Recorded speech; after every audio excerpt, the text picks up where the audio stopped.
What's up, world? Welcome to The Movement, where we discuss all things dance, life, and this profound, powerful dance through life. Whether you're a dancer, a little klutzy, or just a lot of curious, this show is all levels friendly, baby. So lace up and let's go. What's up, everybody? Welcome. Thank you for tuning in to The Movement. I'm your host, Melvin Howell. Today we are here to talk about dance. Not just any dance, but a dance that's, you know what? It's not the style of dance that I do. So why don't we have the person who does this style come to you right now? We have Tala, a.k.a. Mama Trash, the vixen of roller skating, a.k.a. Moonshine Sunshine. Y'all not gonna believe how many times it took me to get that name correct and not be like Moonsha. So, come on in to the house. I don't know why I did that. It just felt natural. Everybody give a round of applause for Moonshine Tala. Thank you so much for joining me today. This is actually the first show. So exciting. So exciting. Thank you so much for joining us. So, Tala, Mama Trash, Moonshine Sunshine. Tell us a little bit about yourself, what style of dance you do, and how you got into that style of dance. So I do burlesque. It's the risque schmisque type of dance. But my background in dance comes from, not super, like, I guess what would you say, like, traditional or standard kind of training. My mom put me in some dance classes when I was a kid, and I've always liked to dance, and I come from an Arab background, so I did, like, belly dancing when I was little. Nice. And I learned how to shake my hips, because they don't lie.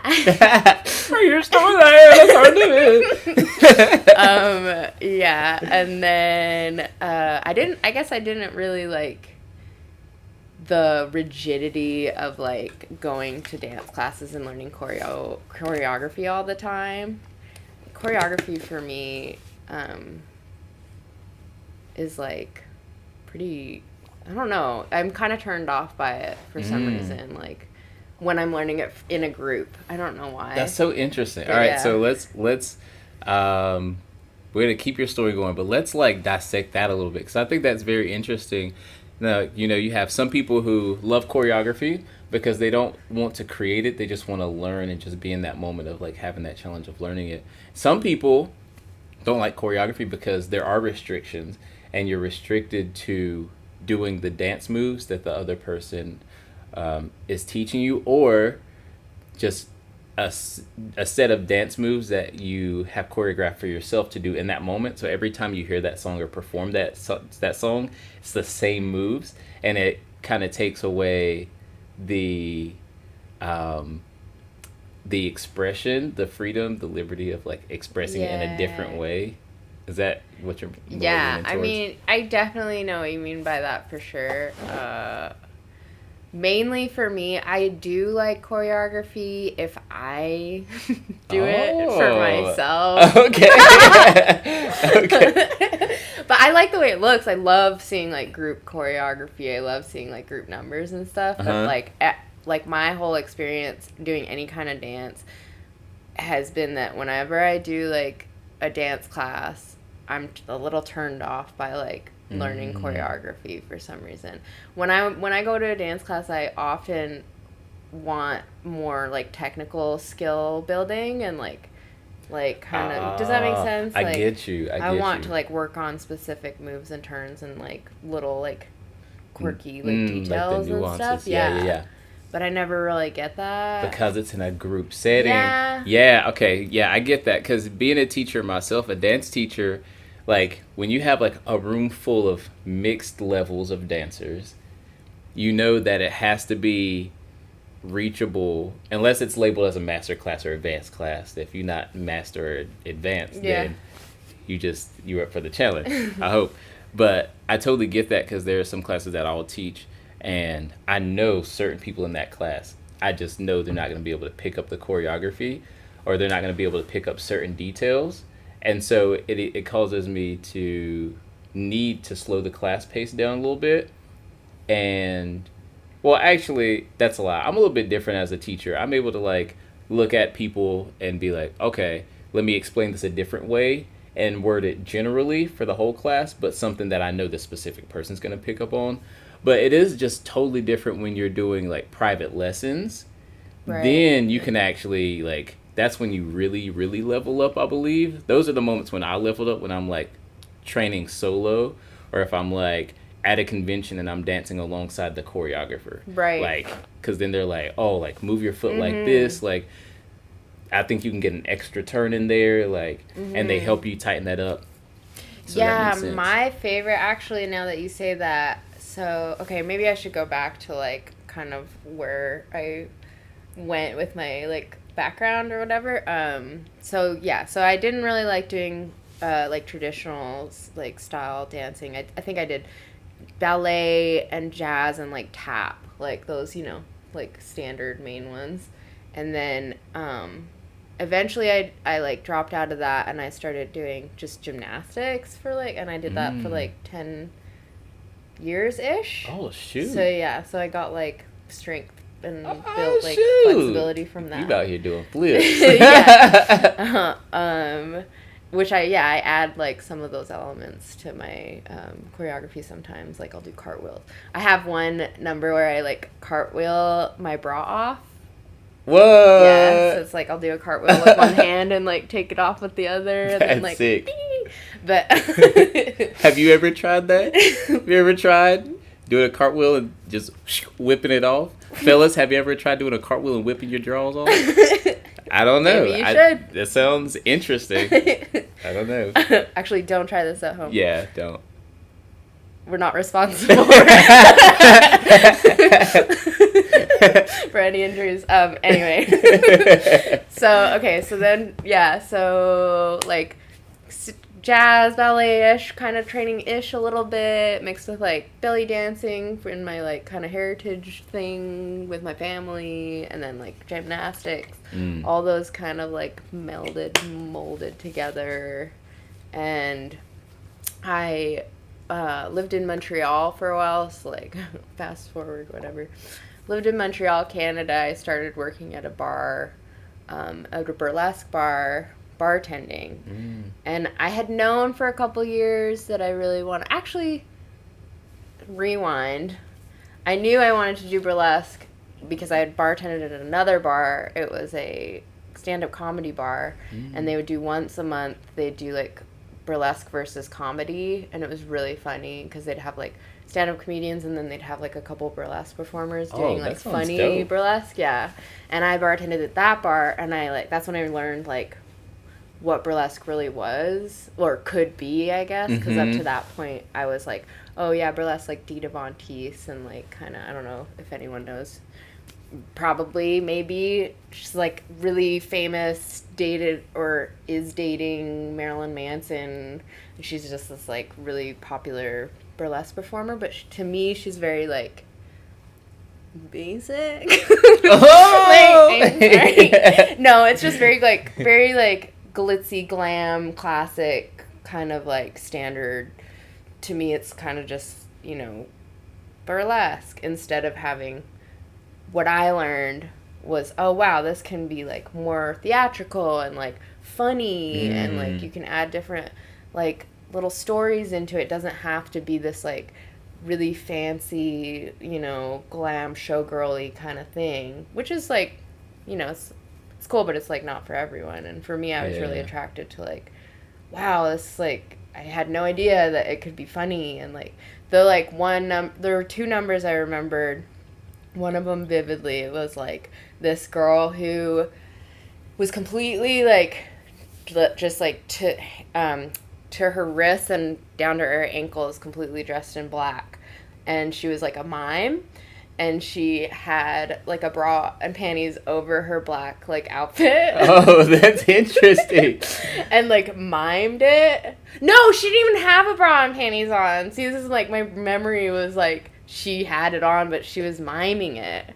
So like she was a mime, and she like pretended to do burlesque, like she pretended to have a bra and panties on, and like did the whole thing. But it was like there was no costume except that she was just all in black. But the way she did it was just so good and like hilarious. That's like, when you so know your funny. next level is like whenever your illusions and the imagery you create for your audience is so clear that they remember you actually having the props that you never had. Exactly. That's I dope. like in my head remembered her having, but now I'm like, oh wait, no, she didn't. That was the whole point. It was really funny. Yeah.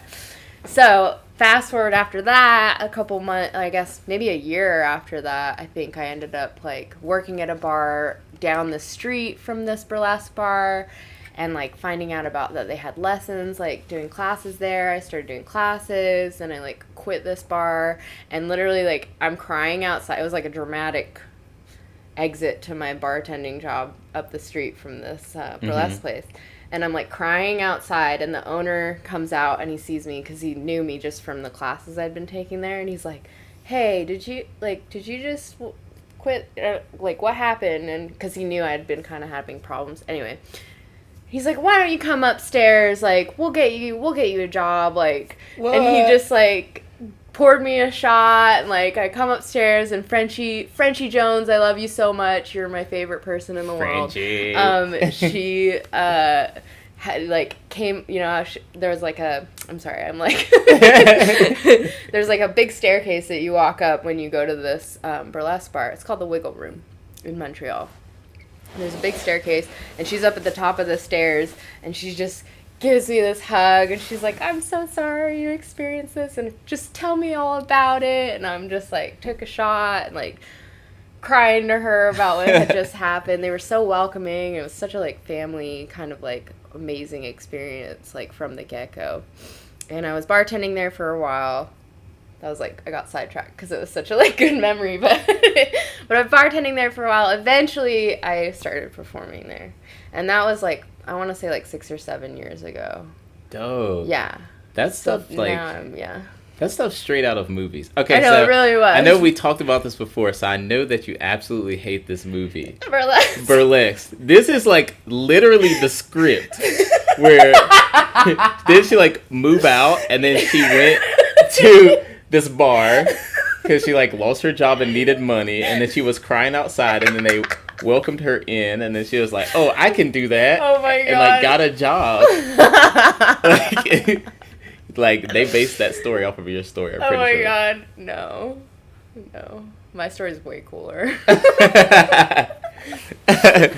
but that's dope. So like, if you have not seen her perform, I've been lucky enough to see like two of your shows, I believe, 2 or 3, and it's really fascinating. So for me, just because of like my past, my history, I get a little cringy when it comes to certain dance genres or like how it's presented, and I mean like in a sexual way. So I wasn't sure what to think. I was just there with like some friends and my girlfriend and everything, and whenever I saw these performances, it completely lit up my whole life. Like, it was totally different. It was totally not... I was expecting it to be more, like, stripperish, kind of like the Burlesque movie, and, you know, how, like, mainstream media presents it. But it was not like that. Like, we had one person who came out there dressed like Hank Hill from King of the Hill, and, like, did a whole piece, and, like... Propane. And, like, everybody had these different characters, and what I loved so much about it was they told stories. And I think that's super important with dance, is that you're telling a story of some sort to connect with your audience, because a lot of people outside of the dance world and dance community look at dance as just a form of entertainment, and they don't respect it as art that actually has the ability to change your life like completely. So whenever I saw that resonated so deeply with me, and like I was just laughing the whole time. Yay. And then like some of the other performances, you did one that was like Dora the Explorer Yeah. based, and it was really dope because like had no clue, like she has like all this hair, so the last thing I'm thinking is she's gonna like come out as like Dora the Explorer, and like she did, and it was like great. And then she had this other one. Tala is actually a DC Comics. A DC comic. It's DC, right? Yeah. Okay, because I know they're going to come for us. Yeah, no. They're like, it's not DC, it's Marvel! No, it's definitely DC Comics. Because we looked that up. Yeah. So, Tala from DC Comics is... like a villainess. Oh, yeah. Who, like, has, like, superpowers, super long hair. Yeah. And her name is Tala, and she came out as this character, had, like, these white contacts in, and like there was like spoilers. Am I not supposed to... No, you can say it. I was like, oh shit. And there was like smoke, and it was like how she like grabbed the audience. Dang, do I still have, if I have videos, do you have videos that we sent you? Like, yeah, I gotta put a clip of this in here. I definitely have videos of it. I'm pretty sure. Shoot. Yeah. If I can get a clip of that, I'm going to some. put it right here and let y'all watch that. Or I'm going to put the link in the bio down below. Because this is like, it's like really amazing. Like, it was so captivating. And it didn't feel like explicit for the sake of being explicit. It felt like you were telling a story. And it showed your power as a woman up there on the stage. Like, as soon as you walked in, like, you owned the area. And that really resonated. And that's like, wow. Thank you. You know what I'm saying? So thank you. They gave me a very different perspective on burlesque. Now that I'm like, wow, like burlesque is like a beautiful art form of dance, and not just like this like adult world of like sexual I'm movement. so glad you said that, because that's the experience I had. Like, Dita Von Teese is basically like what I would say would be like the burlesque of like, you know, like the movie burlesque of like the actual burlesque world. You know, like she's like just kind of the like, don't come for me, but like cookie cutter, you know, if you think of burlesque, like Dita Von Teese, she's like the top, you know what I mean? She's like, and that's like basically it, like glitz, glam, showgirl, you know, that. Fine. That's, you know, as a medium, that's fine. There's like, that's called classic burlesque, right? And I learned that there's classic burlesque and there's neo burlesque. And neo burlesque came, actually, Dirty Martini is kind of like the founder of neo burlesque, who started doing all these like really, you know, out there storytelling type performances that were very unlike like what, you know, had been up to that point presented to us. So, and then there's all these other like different performers that I could keep talking about, but that's gonna take a million years. So, like, look them up. Neo burlesque. That's like kind of the vibe I try to go for. And yeah, like I said, like it was really. I had the same experience where I was like, oh my gosh, this whole time I thought like it was just like this one thing, when really there's a whole other genre, you know? Yeah. Yeah.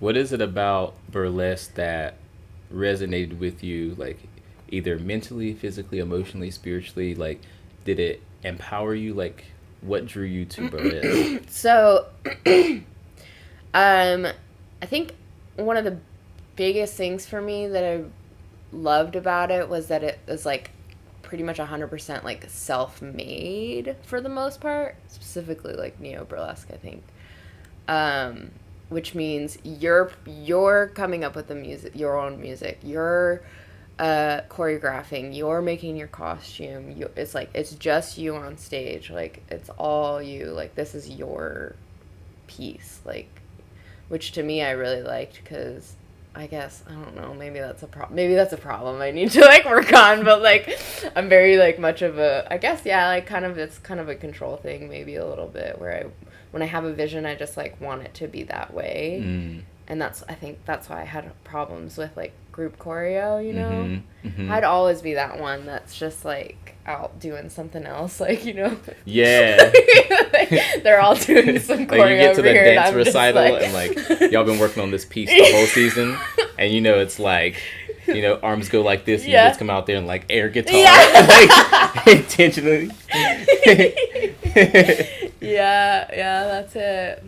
So, I think that's what really like resonated with me about it, was the fact that I could make it my own. You know, it could be my vision coming to life, and I'm working on it on my own time, and I honestly have a lot of respect for like people who do group choreo and people who choreograph group choreo. That's amazing. And also like I love like I said, I love watching it. It looks so cool, and like you have a really nice like cohesive piece. It's so cool, but not for you. It's just As far as not. I wish it participating. could be. Maybe I really should work on it. Come to some classes. Yeah, I shoot. know. I really should. But anyway. That's a dope. So, if you could describe what dance, either dance in general or what burlesque. Dance in general or what burlesque means to you in 3 words, what would those 3 words be? Let's see.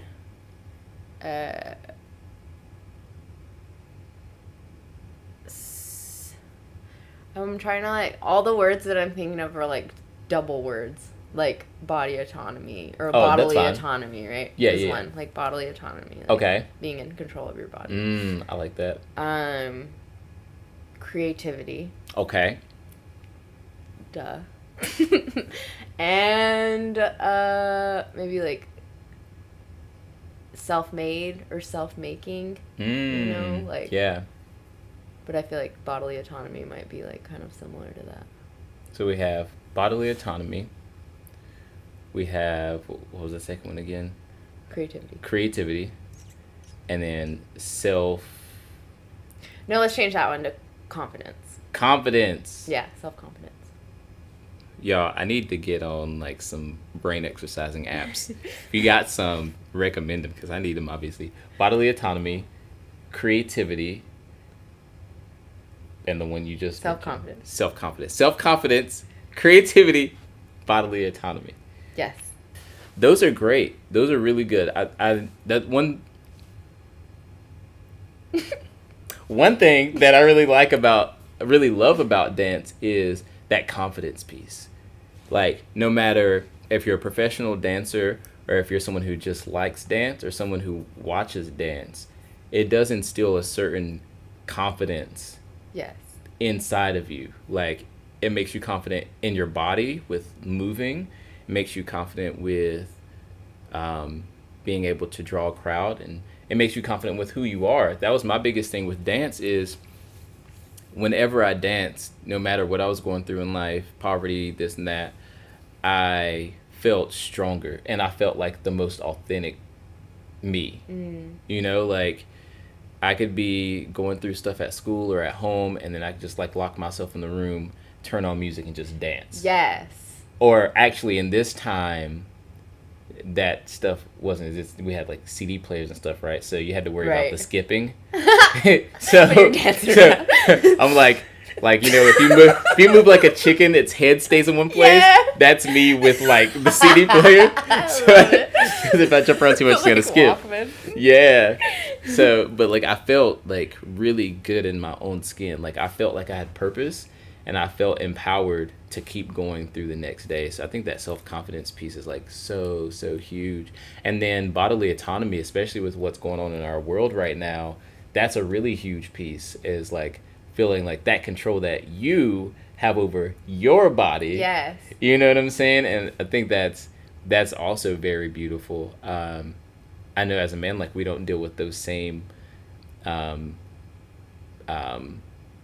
body confinements, I guess, for lack of a better term, where someone is trying to control our body, right? So I definitely got a lot of respect for that. In a way, I think you as a male dancer, right, like, that experience, I don't know how that is, like, for other people to view you, because a lot of people see dancing as, like, a feminine thing, and, like, men don't really dance unless they're, like, gay, or, you know what I mean? Yeah.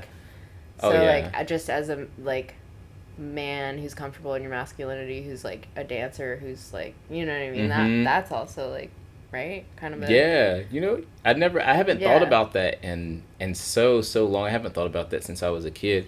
But of course, I never had like the money to take dance classes, so I don't think I had to face on as if I was in dance classes as a kid. Right. So I was able to kind of dance in my own privacy, but that is a thing where if it wasn't football or basketball or something like manly. Yeah. But like, have you seen the quads on male ballet dancers? I know. Yeah. Like, I want my thighs. I want to be able to wear hoochie daddy shorts, and like my thighs are like buns. Yeah. Oh my gosh, the buns. They have great glutes. Ooh. Beautiful glutes. Favorite. I want my butt to look like that. Like, I want to like walk past the mirror and be like, dang. I want to spank myself sometimes, you know. I want to be proud of that. But yeah, I definitely have taught kids who dealt with that, and that's been one of the biggest reasons why a lot of my dance classes, like when they're like kid classes, like I'm just now starting to get more boys in the classes because I'm a guy teacher and they see the stuff that we do at the recitals and they're like, oh, no, that's dope. I want to do that. But like, it's a huge, terrible stigma that dance is only for like girls or like gay men. Not that there's like anything wrong with being a gay man. It's just like, I think for straight men who are just interested in dancing, that's kind of like, well, I'm not. That's not. For sure. You know? Like I did a workshop a couple years back, and it was I created this workshop or these dance classes for men. But only one man came and mostly women came. Oh, really? So the name of it is called CNC, which is Confident Not Conceited. Oh, I like that. And so what it is, it gives men the opportunity, all men of course, everyone is welcome in the class, but it's specifically targeted towards straight men, heterosexual men, to be able to come in and build their confidence to like dance sexy and learn choreography and learn different ways to communicate body language to other people properly, that it doesn't come off like, you know, cocky or creepy, but like just like confident and like I know how to move and I feel good in my body. Because like a lot of people go out, like sometimes you'll go out dancing and you don't know what to do, like your knees are shaking and buckling, you just kind of stand there like swaying side to side, and like you want to dance with the music, you want to move, but you also don't want to look weird or like drive, you know, people away. Right. Yeah. And so that's what that class was for, and I've been thinking about bringing it back. You but should. It's just like no men were coming, and I was like, men are really that insecure. Yeah, exactly. You know, and so I think maybe I should bring that back and should just push more content out there to normalize men being sexy in a room with other men for the sake of building confidence too, and like being able to use that whenever they go out into the real world. Because one thing with dance that I realized after doing it for so many years is it does translate very well to the rest of the things in your life. So whenever I like go up on stage to perform in front of a crowd of thousands or hundreds of people, like I come off that stage feeling like I really did that. Like this is coming from a kid who never said much when I was younger because my emotions weren't okay to have, because I'm a man, I need to man up, and like I just didn't, no one took what I said seriously, because I'm like this little kid with like big eyes, so I look like a bush baby. Like no one took me seriously, and I was like 3 foot something until like 8th grade. Aww. And so no one took me seriously, and so like I didn't say much because I just didn't have anything to say. So I always was just curious and in my head. And so like being able to perform in front of thousands of people now and like teach thousands of people at conventions, and then like to go into the real world and like maybe I want to go do like a business deal or something and make an offer or go to a meeting, then I can walk in that room with my head held high because I remember specifically I was able to perform in front of thousands of people. If I can do that and put on a full 90-minute plus production with just me and one other dancer, like why can't I do this like little 30-minute meeting and book this deal? You know what I'm saying? So dance has really empowered me in that way, and Yeah. Yeah, that's a good point. I feel like I need to remind myself that I take my clothes off in front of hundreds of people. With confidence and Yeah, pride. like, because man, if you asked me to MC a show, I don't think I could do it. No? No. I, like, have a really bad fear of public speaking. I don't know if I have, I freeze. Like, okay, there was this one burlesque show that a friend of mine from Philadelphia, did, like, a tour of, what was it called? It was so good. Oh, yeah. No. Something like, she's, like, she's more than, or she's, I don't remember. Oh, man, now I'm, like, trying to think. It was a really catchy, like, title of this show. But anyway, now she's going to be mad at me. I'm sorry. It was a few years ago. The concept was they did the first half of the show was TED, like, quick, like, I think 5-minute TED Talks. Mm-hmm. All the performers did a 5-minute TED Talk about any subject. Some of them were really funny. One of the girls did something about why pandas were cute. And it was, like, a 5-minute thing, shoot. Right? And then I did mine on, like, because I'm a huge nerd, like, soil science. Oh, shoot. A burlesque dancer that nerds out on soil science. Science? I about said silence. Oh, my goodness. So, and then the second half, you do your number. Uh-huh. Oh, and it's supposed to be, like, man, the title related to it. And I don't know why I, like, totally spaced it, but it's basically, like, you know, she's more than just, like, a hot bod doing burlesque. It's like she's got two sides. Like, she's smart, you know. That's dope. Do they still do this? I'm not sure after COVID what happened with that, but darn you, I would Auntie love. Vid. Yeah, like they were doing like tours all over, doing it. Oh, it was so fun. It was such a good show. But where I was going with that was, I did the public speaking 5-minute thing on soil science, and I like had to stick to a script. Like I had like cards, and I had like, we had like a slideshow, and everyone did the slideshow and stuff, and I had the cards and everything, and I was like so freaking nervous. Like I couldn't, like a salt I was shaker. like, it was so funny too, because I had like practiced and practiced and practiced, and like got up there, I was like, I've been practicing, I'm gonna be good. And then I like got up there and I was like, all these people. But I need to work on that. I need to remind myself that I shake my titties around, you know, in front of people, like perfectly circular tassel movement going on. I made a joke to my friend. I'm like, man, like I would much rather just bend over and spread my butt cheeks. Oh no!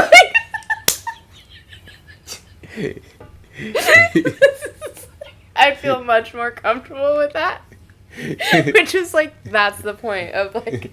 When I post this, I'm gonna have to put like a PG-13 parental guidance advised for the second half.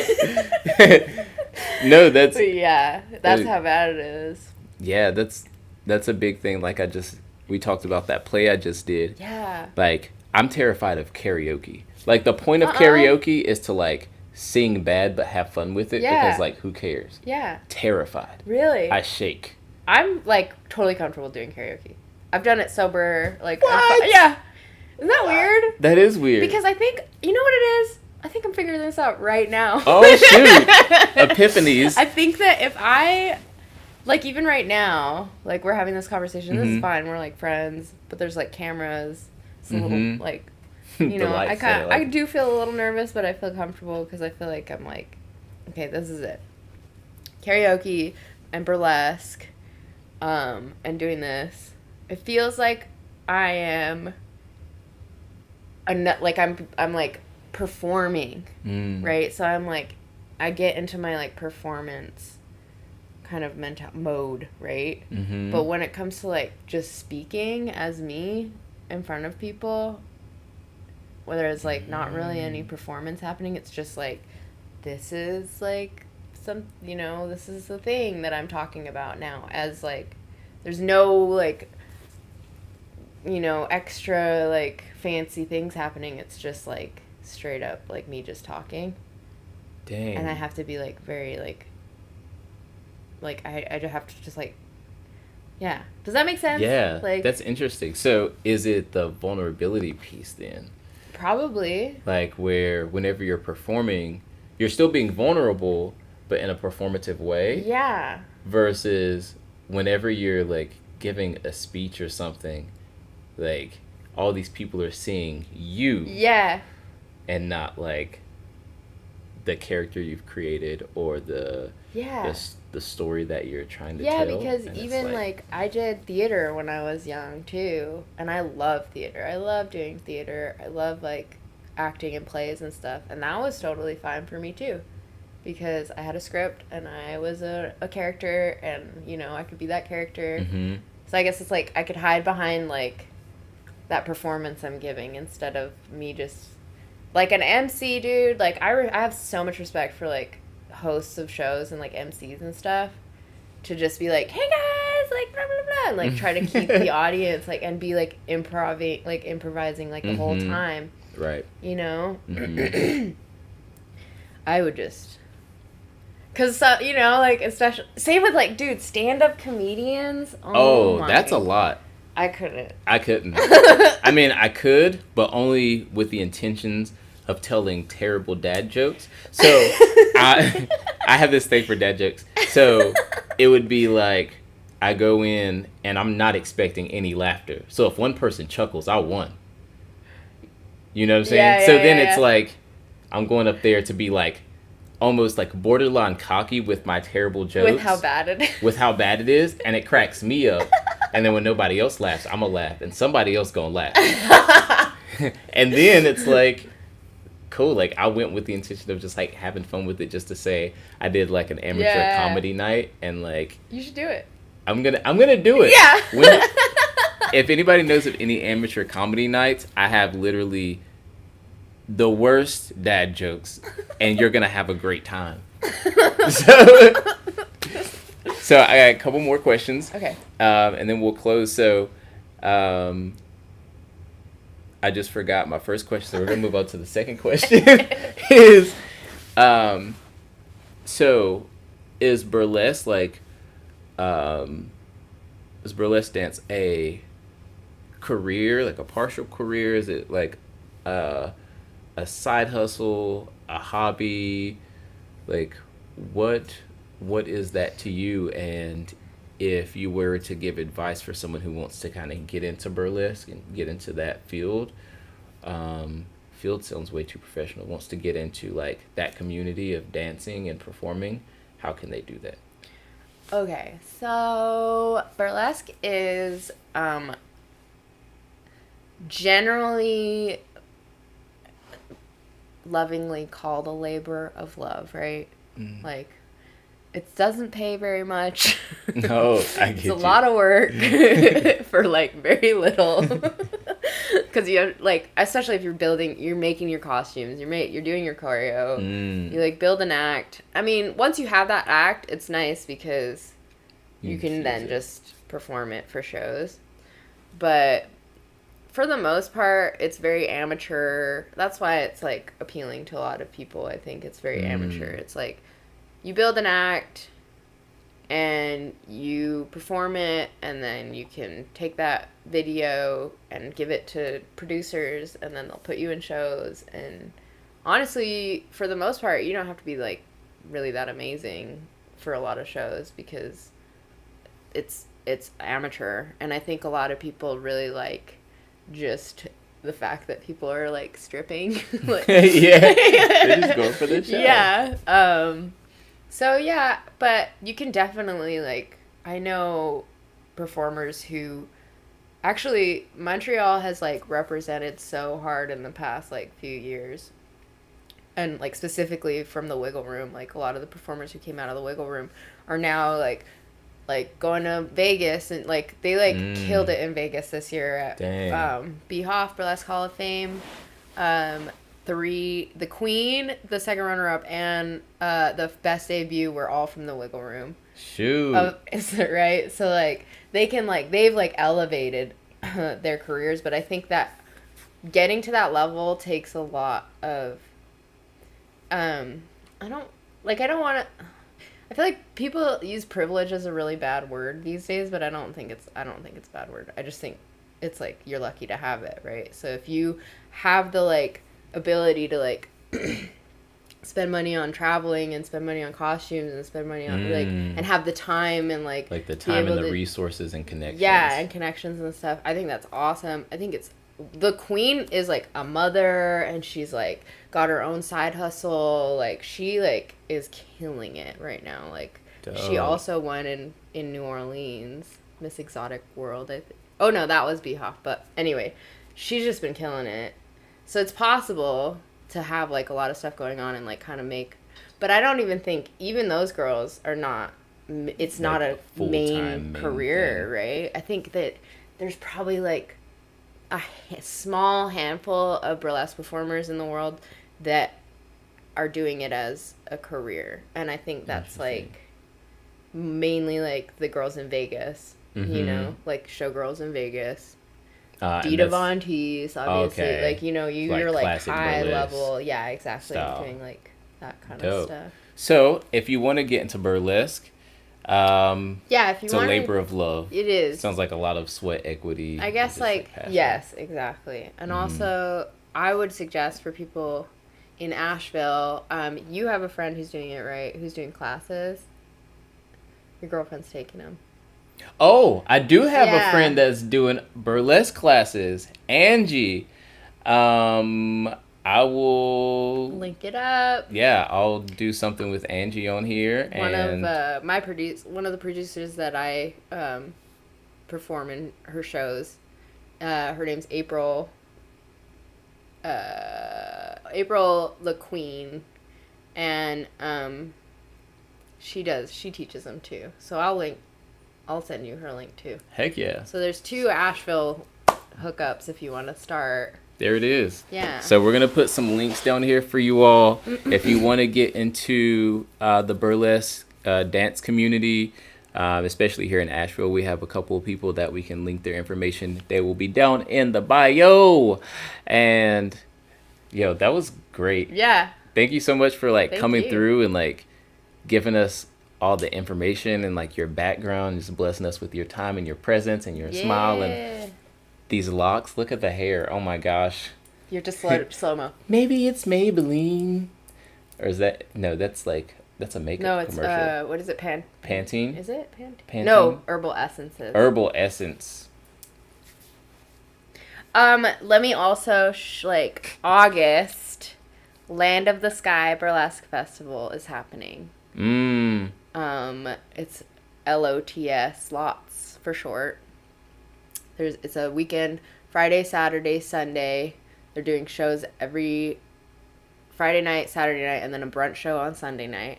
They also have workshops on Saturday. I think it's the week of the 18th of August, but we'll have to link that too. Heck yeah. All the resources for y'all. Coming through with the resources, Kala. Dope. So we're going to put all those resources down here for you all.